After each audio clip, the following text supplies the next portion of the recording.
การตรวจสอบแห่งรัฐพร้อมองค์การจะตั้งแขวงเมืองห่วมวางพวงมาลาต่อการจากไปของสหายพลเอกคำไต่ศรีพันดรอดีตคณะบริหารงานศูนย์กลางพรรคอดีตประธานประเทศโดยคณะจากองค์การตรวจสอบแห่งรัฐนำโดยสหายเวียงทวิศรเทพจันทร์ประธานองค์การตรวจสอบแห่งรัฐคณะจากองค์การปกครองแขวงบริคำไซ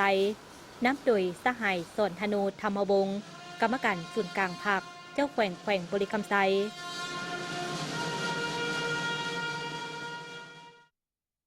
และต่อด้วยองค์การปกครองนครหลวงเวียงจันทร์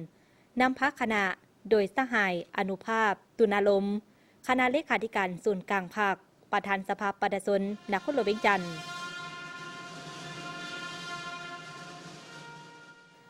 สภาการค้าและอุตสาหกรรมแห่งชาติลาวนำพระคณะโดยสหายอุเดชสุวรรณวงศ์ประธานสภาการค้าและอุตสาหกรรมแห่งชาติลาวจากนั้นคณะจากองค์การปกครองเมืองศรีสัตนาคนครหลวงเวียงจันทร์นับโดยสหายเดชสงครามธรรมวงศ์เจ้าเมืองศรีสัตนาคในโอกาสเดียวกัน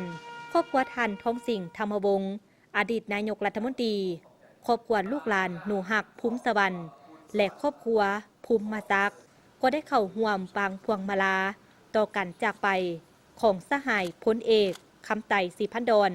อดีตประธานคณะบริหารงานศูนย์กลางพรรคอดีตประธานประเทศแห่งสาธารณรัฐประชาธิปไตยประชาชนลาวผู้นำที่แสนเคารพรักของปวงชนลาวทั่วประเทศตามลำดับที่คณะจัดตั้งพิธีกำหนดไว้